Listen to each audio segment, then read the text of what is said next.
by our young doctor was regarding the national exit test. I was getting a lot of mails right from the 2020 time. Like what will be the exam, how it will be done, when it is going to be conducted. So my prime objective was that the first batch which is going to take this exam, it is my sincere responsibility, and I'll attempt it very sincerely to remove the anxiety from the minds of the final MBBS students who are going to take this exam. See, any exam is going to create some anxiety even in the mind of toppers or not so toppers. So that's why I decided I think I will talk to you. So what will be the national exit test? We want to conduct a test covering your clinical subject and related other material from previous subject which you have studied in reasonable manner, which should cover most of the things what you study during your MBBS. The attempt will be to test what you know, not to test what you don't know. The problem with the conventional exam was that there was tendency to do selective reading. After some time, you know these are the topics frequently asked. In cardiology, MI is more important, CHF now is not important, arrhythmias are asked, what are these things? So that kind of tendency is developed among the students, and this is also unfortunately transmitted from senior to junior. This is a legacy which continues for decades together. Secondly, when you know that some new examiner is preparing paper and he gets X number of chance, these will be frequently repeated questions. So you have a tendency to study those things. But ultimately, when we become doctor and go in field, are we going to get only those patients? No. Secondly, with this, there is a lot of chance factor. Whether you score well or you don't score so well, or you pass or fail sometime. This exam is going to cover the whole area, so stress will not be on selective reading and mastering few things to get very good marks. You read general to comprehend the subject. That's all. So do general reading. When you take this kind of test, you don't have to know these are 5 points, these are 7 the complication, this thing, there is no need. When the question comes, if you have done the reading, just a general reading of the topic, it will automatically come to your mind. So that is why there are questions which are going to be, mostly on comprehension. Means when you are reading, are you understanding the subject? What is being conveyed? So that is why this exam was. I've been telling right from the beginning that this exam is not to create problem, but to solve problem for a young doctor. One, in qualifying as a doctor and passing the exam. It's a common exam. There is uniform approach all over the country. Nobody can say, oh, in that particular area, questions are usually simpler, so they are higher on the merit. Other places, the questions are difficult. This time, our exam was not so good. So these biases are removed. Secondly, ultimately, you have to compete at national level, and many of you will be competing at global level. Many of you are already aspiring to take exam for US, Canada, or UK, both for going there as well as improving your skills also. You go to study in a better institute, in a better country sometime.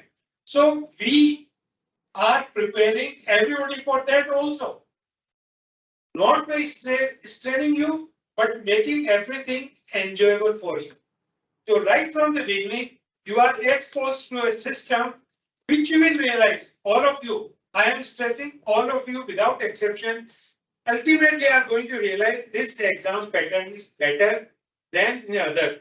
Because I have gone through all those stages and we used to be, not, any other message, but just want to tell, oh, he was not to this fellow, or this examiner gives better marks to girls, so all these are false. Those who write well will score well. in this exam somebody has performed. Computer will not know somebody is related to somebody or somebody is, good looking or not so good looking. So all these factors as student people have been having, that will be removed. So that is why this exam is going to be good for you. Now in this exam, I know that you have not completed your course. So when this exam you attend, you keep main thing in mind. You have to be familiarized with the type of questions which you are going to get in future, or how you are going to be evaluated, what is going to be the ultimate objective of the exam, and nothing beyond that. So don't think that these questions are out of the course which has yet to be covered, because I know there are still about 6 to 7 months left in completing your final MBBS course. So forget about it. How much you scored, not important. Pay attention to the type of questions which you are going to attempt, so you can prepare accordingly in your exam. That is the whole thing. There were a lot of questions which we have got from all parts of our country. Most of these are going to be answered once regulations are in place, and take it for granted it's going to be very soon in place, and that will answer all your queries. And there one question was, somebody said that why the exam, if you want to improve the score, why they have to wait after passing step 2 for 1 year. We have removed that clause also, but that was earlier kept just to tell you, so that during internship you learn the skill and practical, how you have to see the patient. There were queries that what will be the curriculum. We don't know the curriculum. Curriculum and course and study material is going to be same what has been for conventional exam. The method of evaluation is different. That will evaluate all aspects that is going to favor students. The method of evaluation is going to be uniform, impartial, and that will test. Suppose there are 3 big questions and 7-8 short notes, and by chance you have not read anything, that part is totally gone. Here, there are going to be in one paper 120 or 60 questions. So if you don't know 1 or 2, how does it matter? You know other questions, so move on. What you have to do in MCQ time is most important. Type of questions when you attempt, if you don't know anything, taking time, just mark that question and move on to the next. When you have finished most of that, then you can come back. So the questions which you know readily, they are not left in the end because of shortage of time. So keep on answering, which you can answer immediately, but don't be in a rush. Keep flow of thought streamlined. There should not be turbulence or anxiety. If suppose anxiety comes because of some question, just close your eye, do 2 or 3 deep breathing, move on further. Because in anxiety, that will create problem for you. Because logical thinking has to be there. What we are testing is, can you think logically? Can you comprehend what is being conveyed in the stem of the question? And the options, almost always, the clue of the answer will be in the question itself. So if you read that carefully, you will be able to answer better. So that is what you have to do. So don't waste time on one question which you are having difficulty understanding. Move forward. Then when the time is left, then you come back again and then start answering. That way you will not be missing questions in this. There was some question that in few states the exams are getting delayed. So this we discuss here with all our members and presidents, because our aim in NMC is to improve the standard of medical education without stressing the student. That is the motto and objective. So all our presidents of UG board especially and members of other board, they all also advise that how we can plan this exam, because some batch is late, so we can't delay rest of the country. So we step one, we have kept twice a year.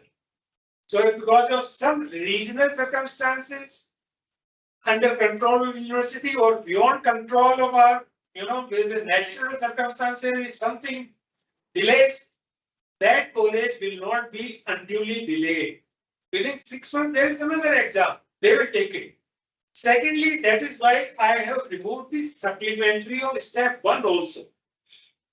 Why? Because the word supplementary gives a connotation, oh, this batch is not so good. Whereas anybody who has passed the exam is equal to everybody else. So I have removed this, which acts as a blot. Somebody say, oh, you are from supplementary batch. Why? What is supplementary batch? So we have 2 exams in May and November. Step 1, they are both main exam. So there is no supplementary. So if some delay is there, or suppose somebody could not appear because of illness, medical condition, or something, he will not lose 1 year, just a few months. And it is possible that he will be eligible even for PG counseling with the main batch. So that also we have taken care. We don't want any kind of stress for any student. There was another question that those who have already passed ENT and ophthalmology in part 1 of final MBBS exam, what is to be done for them? There are both options open for you. One, of course, other subjects you will be taking whenever it is conducted, maybe sometime in February or January, depending on how majority of the colleges finish. But those who have already taken those exams, there are options available that they can take along with the main exam, or they can take after 6 months.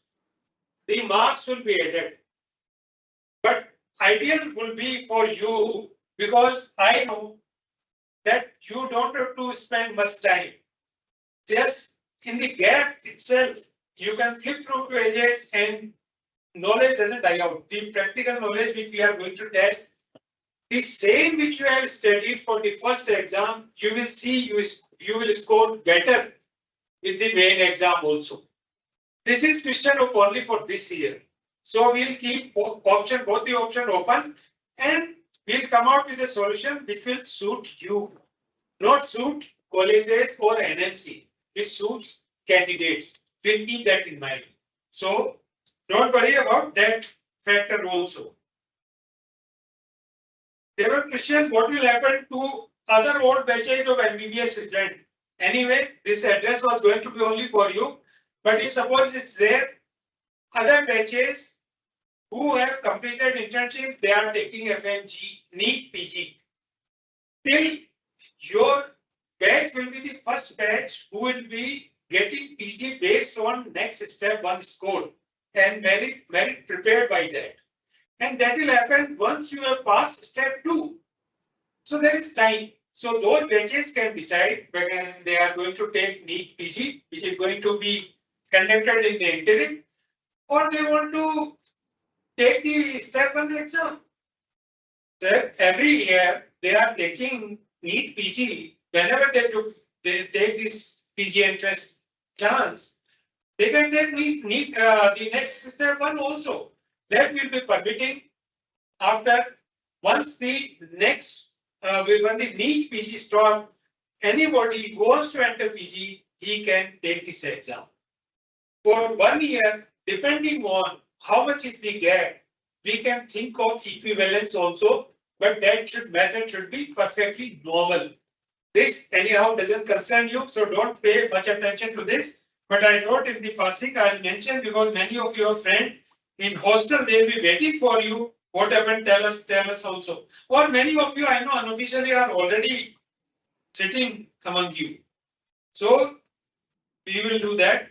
This test is basically a practice test for you.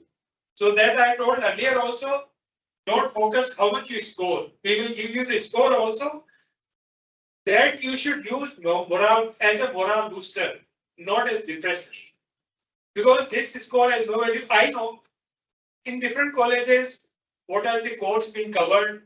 So it's going to be different. Just focus only on one thing. Type of exam, how to attempt it. That's all. Now I will go through the presentation which you have prepared, which should be able to answer your other queries and tell you about the exam. Can you go to the next slide, please? Yes, sir.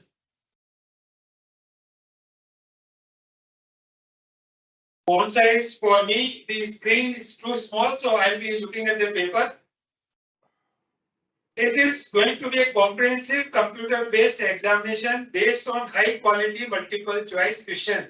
When I'm saying high quality, doesn't mean difficult. High quality means it is going to be uniform for everybody. Predictability outcome for an average student is going to be uniform across all medical colleges. That is what it means, high quality. There is no variation from place to place. This will, of course, this will ensure objectivity and nationwide delivery at the same time, and it is going to be in a robust manner. And they will, test both. It's in a small part recall, analytical approach, as well as comprehension.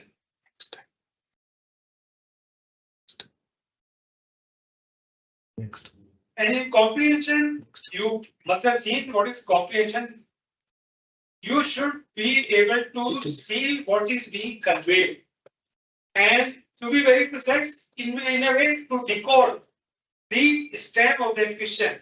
As I told you earlier, that will tell you basically what is the likely answer out of the 4 choices which you are going to see. We want to discourage the mugging up of things, the rote learning. 5 causes of this thing, what are causes of constipation, what are complications of narcotic analgesic. You should know narcotic analgesics can cause these things. It acts at cerebral cortex.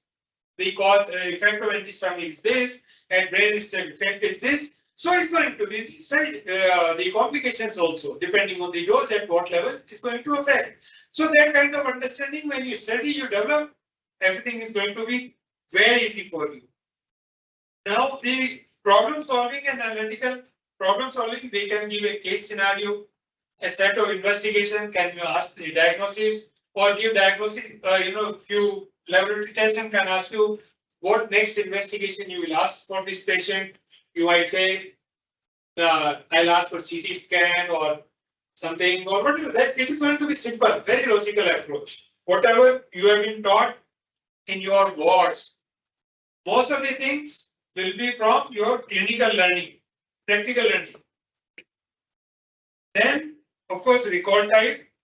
So, and what I am saying the next is level of knowledge. Basically, this is because when we are preparing merit for post-graduation, then there should be some grading. For passing MBBS is all right. Everybody performs at one level, there is no issue.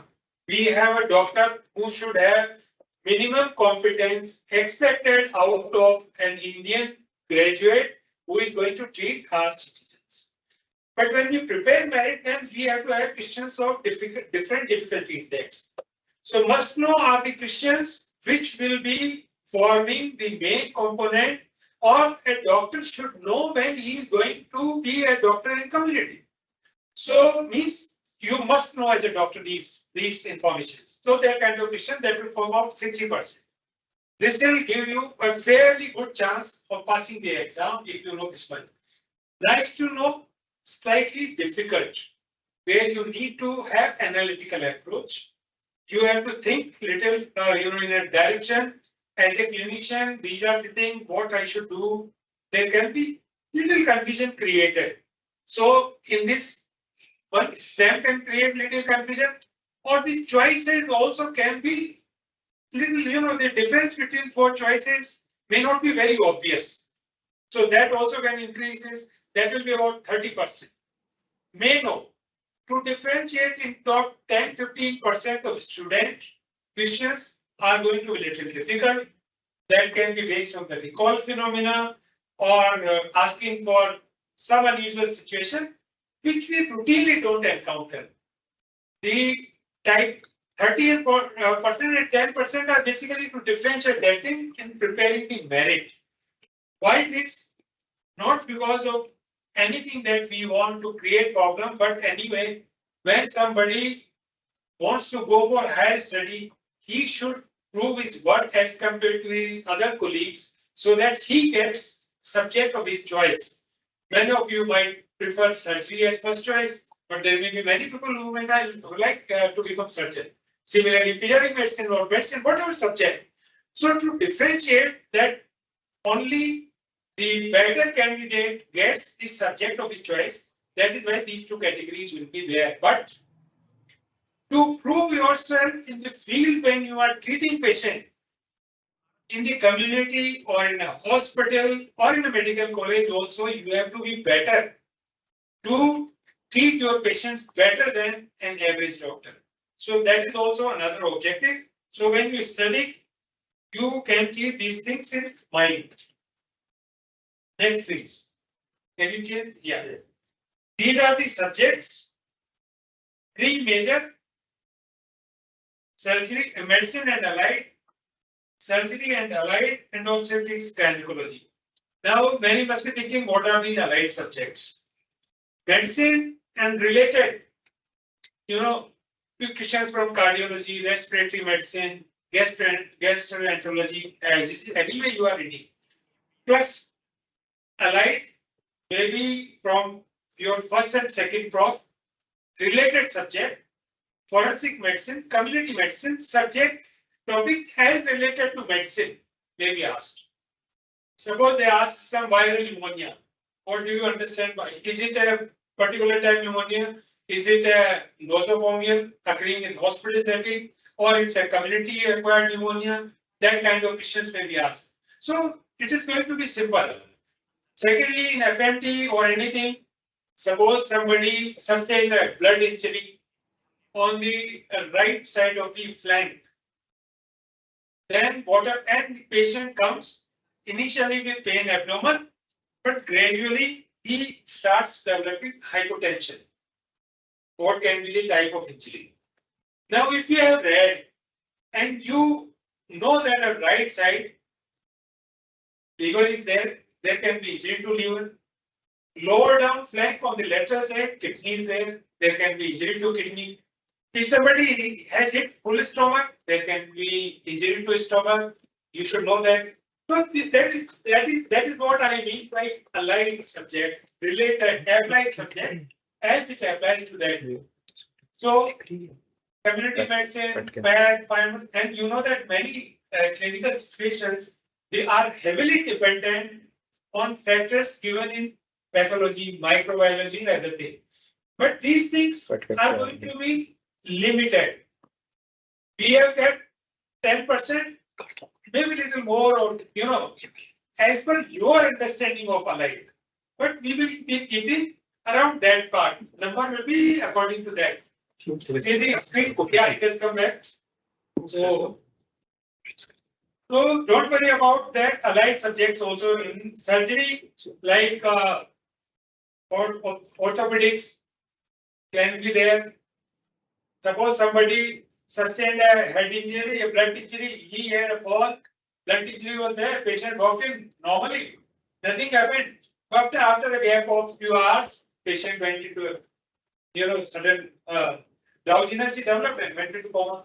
What kind of findings you are likely to find? It is going to be cerebral hematoma, concussion injury, or what? A hypertensive went through severe stress in the family. He complained of headache and suddenly he started vomiting. Now, what can be the reason? These are the applied aspects. So that you should know, and that much of neurology, neurosurgery, everything is taught to you. These are going to be very simple questions which every MBBS student studies. So I wanted to remove your allied subjects apprehension. I hope I have made it amply clear. and your faculty members will further clear it up. And when you will start reading, there is no problem going to pediatrics, ENT, and ophthalmology. 60 questions each, and in these also other allied subject can be there. Somebody, two kids were fighting, somebody was got boxed on the eye. The eyeballs appear a little smaller. Vision is normal. What can be the thing? Can it be a broad fracture? Or it can be just a retinal detachment in adult patient. So these things are simple thing. Bow and arrow were being used by kids. Somebody kid didn't either something injured him. What is the injury? Should he go to the ophthalmologist immediately? What are the types of injury? Similar questions are going to be asked. It is not going to be anything out of your course in lecture theatre and in board. So, next slide, please. See, we have been very considerate, I'll tell you. 120 questions and 3 hours.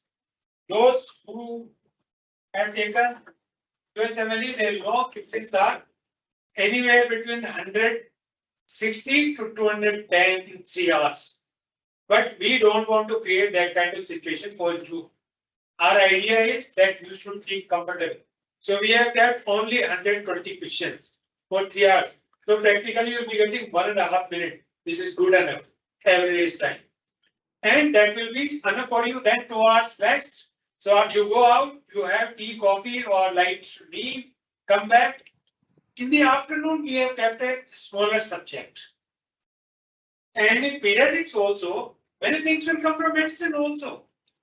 So you don't have to worry. And time is 1.5 hours. We are not keeping it every day. We are giving you a rest day. So next day, you are again fresh. During rest day, what is the importance of rest day? It is not for revising the subject. It is for relaxing your brain. Metabolism of brain should be, normal. There should not be no anaerobic metabolism. Lactic acid should not be collected here. So that your thought process is good. You can relax, have a good night's sleep. Good night's sleep is very important whenever you are taking any of these kind of exams. So sleep well and don't try to read early in the morning. That will only increase anxiety. Oh, I don't know this also. Oh, I don't know this also. Whenever you check pages of the book, you say, no, I didn't know this. I have spent more than 52 years now in this profession. Right? I entered in 72. Whenever I change pages, initially I used to do it like you in the first MBBS, second MBBS. I used to get depressed. So I stopped doing that. I'll sleep well, go fresh in the examination hall. I always did better after that. So good night sleep is very important. And you might take it little abnormal. During my MS exam, people took me from common room because I was playing carom with them. They said they put me in my room. You better go and sleep. Next day you are having MS exam.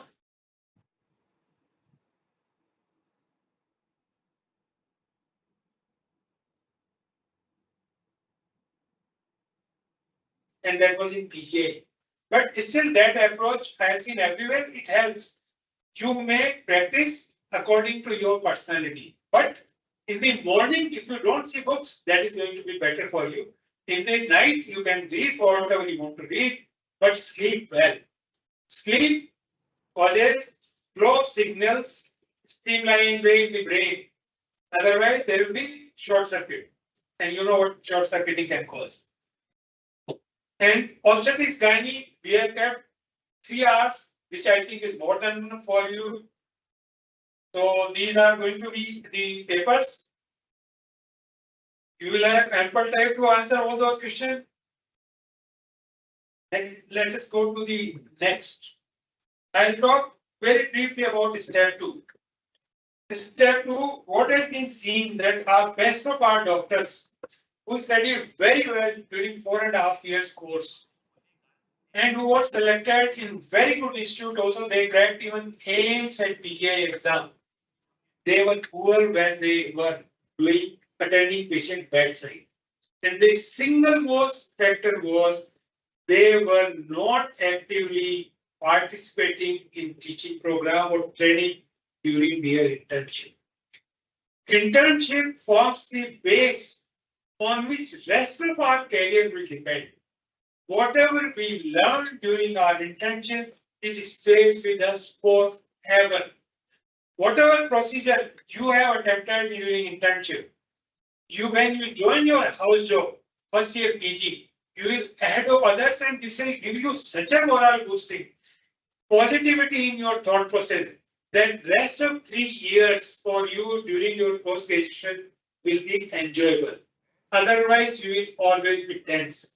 Internship, if you do well, the exam we are kept in such a way that it is not going to give you any merit that you score so much of it, only pass or fail. You have learned enough during internship or you have not learned enough during internship to be an independent doctor to look after citizens of our country. That is the whole objective. But achievements are multifold. If you do well in all your competitive exam abroad or here, you will do better if you have done your internship well. You can carry a handbook during your internship, pocket book of surgery or medicine. There are books available, surgery on ground or medicine on ground. You carry that, whatever you study bedside, you read even once. Any type of patient, for rest of the life, you don't have to read that. It is always going to stay with you. What you have to do rest of the life? The advances in knowledge, you have to keep yourself updated. So we are concerned that all interns should be very sincere for 1 year when they are going to bedside and should never miss any internship posting. Never. That is going to make you an excellent doctor and specialist also later on. So that is why this exam will be conducted after 1 year. When you are going to complete this exam, as each exam will be of actual case or OSCE, that is objective structured clinical examination. If you don't understand this term, don't bother now. During internship, you will know, your faculty, your teachers will tell you. Simulations, in your simulation lab, they can take you and they can ask you, or they can ask you to intubate a dummy or whatever. That will depend on the university exam which is going to be conducted. But in this also, we will try to make that for all interns all over the country, the assessment is going to be uniform and same. So it is going to be only pass or fail. Once you pass step 1 and practical exam which is going to be conducted by respective universities. We are not encouraging on that. You will be eligible to get temporary registration to start internship. It will be done automatically. Once you have finished internship and you have passed this, you are eligible to participate in PG entrance exam. You are eligible to get permanent registration and practice as an independent graduate of India. So that is why this is important. What are the subjects? Medicine and allied subject. Rest of the things are same except orthopedics and PMR, physical medicine and rehabilitation. Because when you go as a doctor in periphery, as a graduate doctor, then sometimes some child mother will say, I don't know why he's crying, I just lifted him from one patient photo there, without realizing that she lifted by holding one arm. This might have dislocated his shoulder or created sprain in the elbow or anything. So you as a doctor should know during internship. So your ortho training also you should be doing very carefully. You will be seeing a lot of accident and trauma cases. So you should know how to stabilize organs which are having obvious trauma or which are likely to have trauma. They should be stabilized. So splitting has to be done. Any case of trauma, we all know the neck has to be stabilized. So this you should all know. These kind of things will be asked in orthopedics and PMR how to help him for minor exercise to a geriatric patient who comes to you. So all these things will be assessed during your internship. It is going to be fun if you have worked during your exam.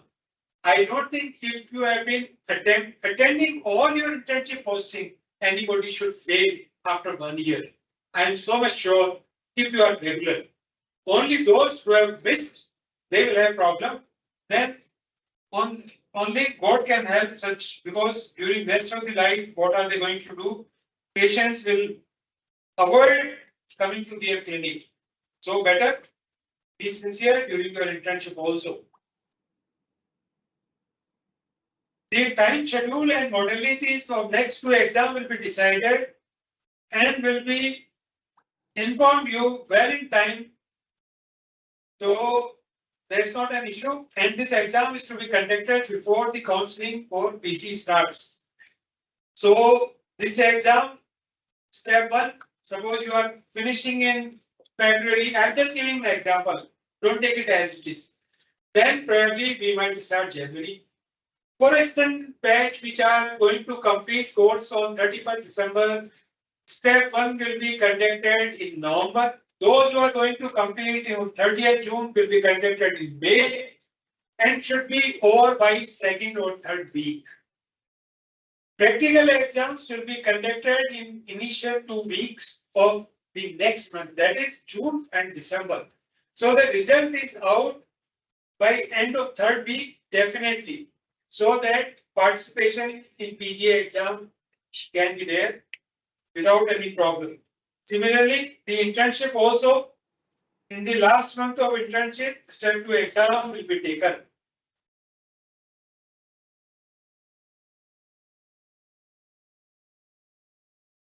As of now, conduction of mock test, or you can call it practice test also. We as of now have decided 28th of July. Registration will start, that you will know that should be 28th June. The notice was supposed to come today. So let us see what AIMS has been done. AIMS has done. And this time we are permitting only final MBBS student, because this exam is in with the idea of removing anxiety from the minds of final MBBS student exam. And this I had planned when NMC came to existence. And those who know, who are communicating initially, they will remember I had said that this exam is not to make your life tough, it is going to make your life comfortable. Just imagine, with one exam, you are MBBS doctor, you are qualified to start your internship. Finishing internship, you will be an independent doctor. Based on the same exam, you can take PG also. You don't have to take NEET PG every year. With lot of uncertainty, I'll get my choice or not. So that's why we are doing this. So that with the same exam, or if you are not happy with your score, you can take the next exam again. But after completing step 2 exam. One thing I want to make clear, that the score which will be counted for PG will be the score of your one complete cycle. Many students must be thinking now, okay, in first I will just clear major subject, try to score better in those, and the rest subject I will take in second attempt to get a good merit, to get good PG. They are mistaken. In one cycle, what will be the total number of total marks? That mark will be the marks to be counted for preparing, ranking for PG allocation. And other things will be made clear in the act, which is gazette notification, which is going to come in near future. So I hope I have made myself amply clear, and I wish you all a very good luck for your final MBBS step 1. For this next month's exam, good luck that you try to pick up most of the type of information which is going to be useful for you. Thank you very much. Thank you all the faculty members, students who have taken time out to participate in this discussion. Thank you.